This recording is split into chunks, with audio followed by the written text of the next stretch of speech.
السلام علیکم ورحمۃ اللہ۔ پیارے بھائیوں اور میری معززات ماؤں بہنوں اور بیٹیوں، بلوغ المرام کتاب الصیام باب الاعتکاف وقیام رمضان، اعتکاف اور قیام رمضان کا بیان۔ سبق نمبر ہے 149 149۔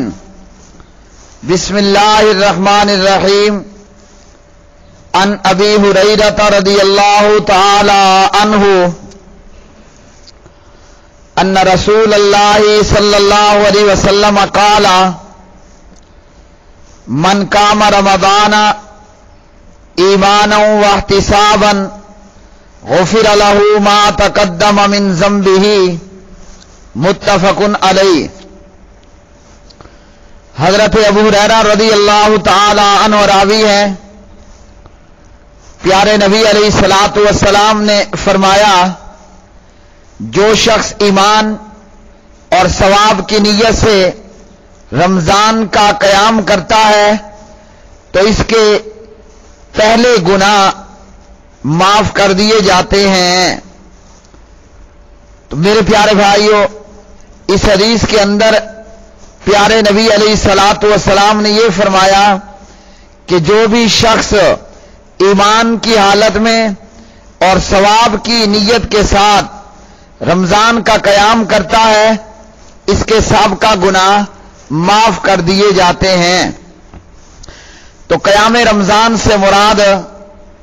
رمضان کی راتوں میں قرآن پاک کی تلاوت کے ساتھ عبادت میں مصروف رہنا، نماز تراویح کا ادا کرنا۔ اور پیارے نبی صلی اللہ علیہ وسلم رمضان المبارک کی راتوں میں قیام کیا کرتے تھے، جیسا کہ آپ غیر رمضان میں بھی قیام کرتے۔ رمضان اور غیر رمضان میں نبی صلی اللہ علیہ وسلم کا قیام جو ہے وہ 8 رکعت تہجد تراویح ہوتا اور 3 وتر ہوتے، اور پیارے نبی علیہ الصلوۃ والسلام 8 رکعت کو 4 کر کے پڑھتے اور آپ کا قیام بڑا لمبا ہوتا۔ پیارے نبی علیہ الصلوۃ والسلام نے 23، 25 اور 27 کی راتوں میں صحابہ کرام رضوان اللہ علیہ مجمعین کو باجماعت قیام رمضان نماز تراویح پڑھائی، اور پیارے نبی علیہ الصلوۃ والسلام نے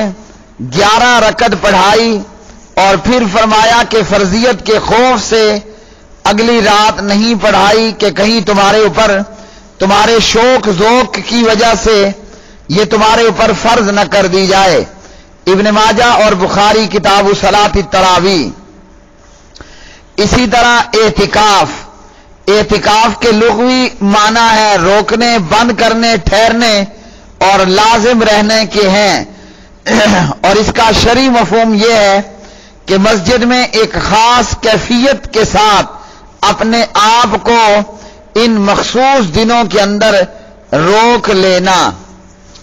اگلی حدیث عن عائشہ رضی اللہ تعالی عنہا قالت کان رسول اللہ صلی اللہ علیہ وسلم اذا دخل العشر ای العشر الاخیرۃ من رمضان شد مئزرہ واحیا لیلہ وایقظ اہلہ، متفق علیہ۔ سیدہ عائشہ رضی اللہ تعالی عنہا راویہ فرماتی ہیں کہ جب رمضان کا آخری عشرہ شروع ہو جاتا تو نبی علیہ الصلوۃ والسلام اپنی کمر کس لیتے، رات بھر جاگتے اور اپنی بیویوں کو بھی جگاتے۔ تو پیارے نبی علیہ الصلوۃ والسلام رمضان کے آخری عشرے کے اندر ایک تو اعتکاف کرتے، اور اسی طرح آخری عشرے میں پیارے نبی علیہ الصلوۃ والسلام رات کو بیدار رہتے، رات کا اکثر حصہ جاگتے اور اپنے اہل خانہ کو بھی نماز و عبادت کے لیے اٹھاتے، یعنی رات بھر نبی علیہ الصلوۃ والسلام عبادت میں مصروف رہتے، وہ چاہے قیام ہو، تلاوت ہو، ذکر و اذکار ہو وغیرہ، اور اپنے اہل خانہ کو بھی، اپنی بیویوں کو بھی جو ہے وہ پیارے نبی علیہ الصلوۃ والسلام جو ہے وہ جگاتے۔ اگلی حدیث ان عائشہ رضی اللہ تعالی عنہا ان النبی صلی اللہ علیہ وسلم کان یعتکف العشر الاواخر من رمضان حتی توفاہ اللہ عز وجل ثم اعتفق ازواجہ من بعدہ، متفق علیہ۔ سید عائشہ رضی اللہ تعالی عنہ راویہ فرماتی ہیں کہ نبی صلی اللہ علیہ وسلم وفات پانے تک رمضان کے آخری عشرے کا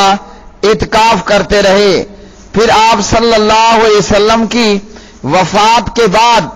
آپ کی ازواج مطہرات نے اعتکاف کیا۔ پیارے نبی صلی اللہ علیہ وسلم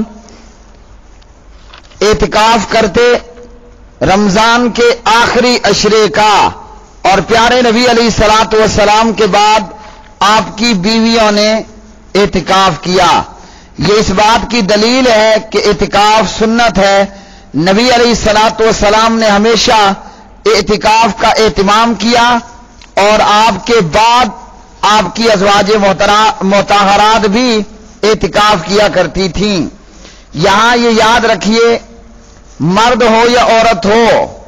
اعتکاف فقط مسجد کے اندر ہی ہوگا،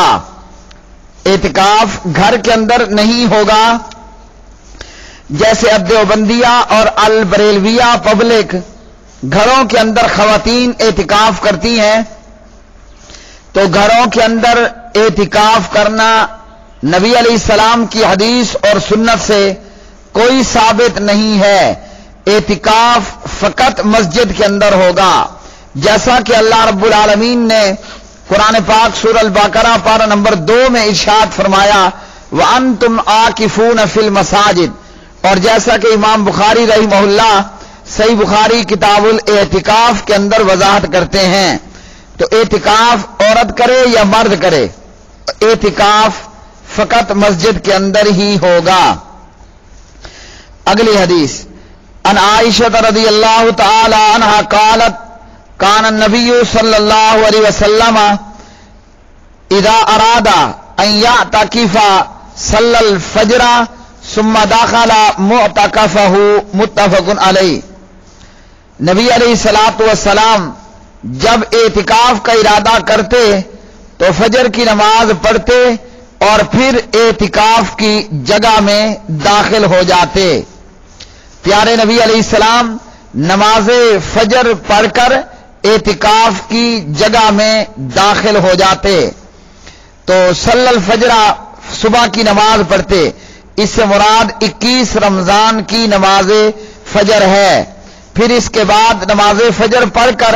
اعتکاف کی جگہ میں داخل ہوتے۔ نماز فجر کے بعد آپ اس جگہ میں سب سے علیحدہ ہو کر علیحدگی اختیار کر لیتے، اور اس حدیث کا یہ مطلب نہیں ہے کہ اعتکاف کی ابتدا جو ہے وہ نماز فجر کے بعد کرتے،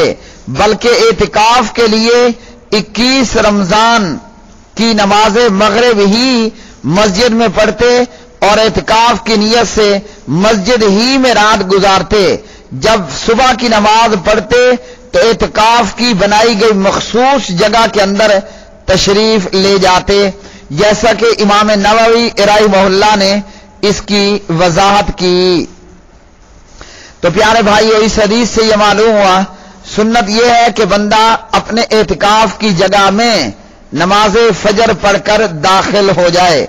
اگلی حدیث ان عائشہ رضی اللہ تعالی عنہا قالت ان کان رسول اللہ صلی اللہ علیہ وسلم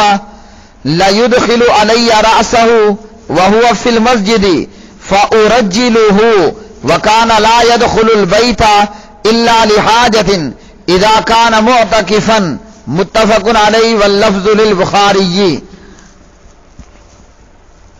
حضرت عائشہ رضی اللہ تعالی عنہا راویہ ہیں، فرماتی ہیں کہ نبی علیہ الصلوۃ والسلام بحالت اعتکاف میں ہوتے، اعتکاف کی حالت میں مسجد سے اپنا سر مبارک میرے آگے کر دیتے، میں آپ کو کنگھی کرتی، اور جب آپ اعتکاف میں ہوتے تو گھر کے اندر بلا ضرورت بلا حاجت تشریف نہ لاتے۔ تو اس حدیث سے یہ معلوم ہوا کہ اعتکاف میں بیٹھا ہوا شخص گھر کی طرف یا آگے کو سر کر کے اس کے سر میں کنگھی کرنا درست ہے، یا یہ کہ معتکف خود اپنے سر کے اندر مسجد میں کنگھی کر سکتا ہے، جیسا کہ سید عائشہ رضی اللہ تعالی عنہا آپ کو کنگھی کرتی۔ اور اس حدیث میں یہ اس بات کی دلیل اعتکاف کرنے والا اپنے جسم کا بعض حصہ مسجد سے باہر کر سکتا ہے، اس سے کوئی ضرر لاحق نہیں ہوتا، اور آدمی اعتکاف میں اپنی بیوی سے خدمت بھی لے سکتا ہے۔ تو نبی علیہ الصلوۃ والسلام بغیر کسی ضروری حاجت کے مسجد سے باہر نہ نکلتے، یعنی پیشاب پخانہ کے لیے، غسل جنابت وغیرہ کے لیے جو ہے وہ باہر نکلتے، اس کے علاوہ مسجد سے باہر نہ نکلتے۔ اگلی حدیث ان عائشہ رضی اللہ تعالی عنہا قالت السنۃ علی المعتکف الا يعود مریضا ولا يشهد جنازۃ ولا يمس امرأۃ ولا يباشرها ولا يخرج لحاجة الا لما لا بد له منه ولا اعتکاف الا بصوم ولا اعتکاف الا فی مسجد جامع رواہ ابو داود ولا بأس برجاله الا ان الراجع وقف آخرہ۔ سید عائشہ رضی اللہ تعالی عنہا راویہ ہیں، فرماتی ہیں کہ اعتکاف کرنے والے کے لیے سنت یہ ہے کہ وہ کسی مریض کی بیمار پرسی نہ کرے، یعنی کسی کی عیادت کے لیے نہ جائے۔ اعتکاف کرنے والا مریض کی بیمار پرسی نہ کرے، اعتکاف کرنے والا جنازے کے اندر شرکت نہ کرے، اعتکاف کرنے والا عورت کو یعنی اپنی بیوی کو ہاتھ نہ لگائے، اعتکاف کرنے والا بیوی سے مباشرت نہ کرے، اور انتہائی ضروری کام کے بغیر مسجد میں سے نہ نکلے۔ اسی طرح روزے کے بغیر اعتکاف نہیں، یعنی اعتکاف کے لیے روزہ شرط ہے، اور جامع مسجد کے علاوہ کہیں اعتکاف نہیں۔ اسے ابو داود نے روایت کیا، اس کے راویوں میں کوئی خرابی خلل نہیں، لیکن راجح یہی ہے کہ اس روایت کے آخری الفاظ موقوف ہیں۔ تو پیارے بھائیو، اس روایت میں معتکف کے لیے ہدایات دی گئیں کہ وہ عیادت نہ کرے، اسی طرح جنازے میں شرکت نہ کرے، اور اسی طرح شہوت سے جو ہے وہ بیوی کو ہاتھ نہ لگائے، اور اسی طرح جو ہے وہ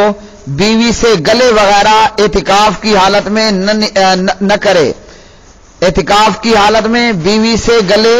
نہ ملے، اور اسی طرح بتایا گیا کہ روزے کے بغیر اعتکاف جو ہے وہ نہ کرے۔ علامہ البانی رحمہ اللہ نے اس روایت کو حسن قرار دیا۔ اس روایت کا یہ جملہ ولا اعتکاف الا بصوم، کہ اعتکاف جو ہے وہ اس کے لیے روزہ شرط ہے، یعنی جب اعتکاف کرنا ہوگا تو روزہ بھی رکھنا ہوگا۔ ولا اعتکاف الا بصوم موقوف ہے۔ اور حافظ ابن حجر رحمہ اللہ فتح الباری میں فرماتے ہیں کہ امام دارقطنی نے فرمایا کہ اس روایت میں جو مرفوع حدیث ہے وہ صرف اس جملے تک ہے لا یخرج لحاجت، کہ کسی حاجت اور ضرورت کے تحت جو ہے وہ مسجد سے نکلے، یعنی بغیر کسی شدید مجبوری کے مسجد میں سے نہ نکلے۔ یہاں تک مرفوع ہے، اور اس کے علاوہ جو باقی ہے وہ موقوف ہے، اور یہاں فرمایا کہ آخری حصہ ہی موقوف ہے۔ اسی طرح امام ابو داؤد فرماتے ہیں کہ عبدالرحمن بن اسحاق کے علاوہ کوئی بھی السنتوں کے الفاظ بیان نہیں کرتا، یعنی حضرت عائشہ نے فرمایا کہ یہ سنت ہے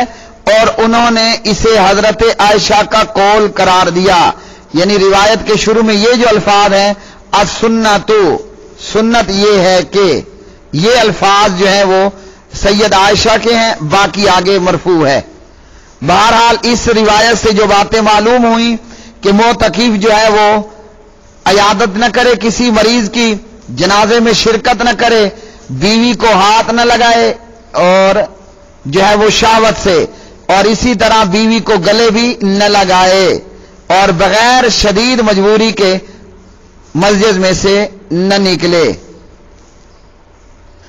جامع مسجد سے مراد امام احمد اور امام ابو حنیفہ